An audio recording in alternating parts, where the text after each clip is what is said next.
राष्ट्रीय राजमार्ग संख्या 48 पर एक हादसे में 2 लोगों की दर्दनाक मौत हो गई। हाईवे पर पीज चौकड़ी ब्रिज के पास एक ट्रक चालक ने लकड़ी से लदे ट्रैक्टर को पीछे से टक्कर मार दी, जिससे हादसा हो गया, जिसमें ट्रैक्टर चालक और क्लीनर की मौके पर ही मौत हो गई।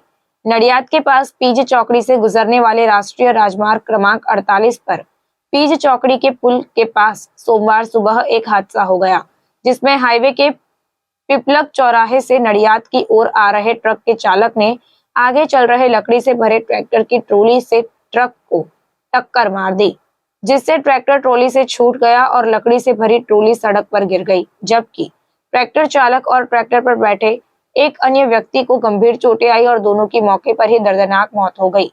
पुलिस को घटना की जानकारी मिलते ही नडियाद वेस्ट पुलिस और वासो पुलिस मौके पर पहुंची। अकस्मात की सूचना पाकर 108 एम्बुलेंस और हाईवे पेट्रोलिंग टीम भी मौके पर पहुंची। इस दर्दनाक हादसे के बाद ट्रक चालक अपना ट्रक हाईवे पर छोड़कर भाग गया। पुलिस ने मृतकों की पहचान कराने की कवायद शुरू की है। જીગર પટેલ। જીગરભાઈ, શું કહેશો? આ ઘટના કેવી રીતે બની, ક્યાં બની છે અને કેવી રીતે બની ને હાલ અત્યારે શું છે? કેટલા લોકોને ફેટલ છે? પીપલક બાજુથી લાકડા ભરેલું ટ્રેક્ટર નડિયાદની બાજુ જતું રહ્યું। રસ્તામાં પીચ ચોકડી છે, રિયલ નમકીન ને દેવ રેસિડેન્સી છે, ત્યાં આગળ RHS સાઈડ એટલે રાઈટ હેન્ડ સાઈડ અજાણ્યા વાહન એટલે કે ટ્રક છે, પછી માહિતી મળી ટ્રક છે મહારાષ્ટ્ર પાર્સિંગ, એણે ટક્કર મારી છે, જેથી ટ્રેક્ટર ચાલક અને ટ્રેક્ટરનો ક્લીનર હોય એ બંનેનું ઘટના સ્થળે મોત નીપજેલ છે। ટ્રેક્ટર ટ્રોલીથી છૂટું પડી ગયેલું છે, તેને સાઈડમાં કર્યું છે અમારી ટીમે, પેટ્રોલિંગ તથા એમ્બ્યુલન્સ ટીમે। ટ્રક ચાલક અત્યારે ક્યાં છે? ટ્રક ચાલક ફરાર છે સાહેબ।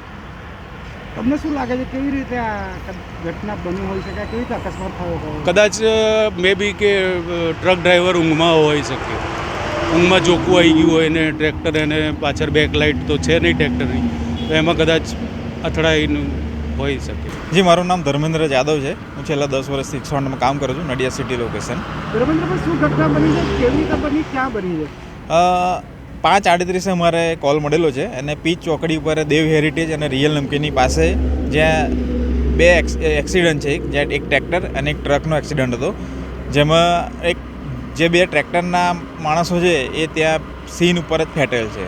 જ્યાં અમે ત્યારે આવ્યા ત્યારે પોલીસને જાણ કરી છે, વસો પોલીસને, તો વસો પોલીસના PSI શ્રી અને પશ્ચિમ પોલીસના PSI શ્રી હાજર થયા છે અને IRBની ટીમ એમ્બ્યુલન્સ સાથે હાજર થઈ છે। અને ટ્રક ચાલક છે તે અત્યારે ક્યાં છે?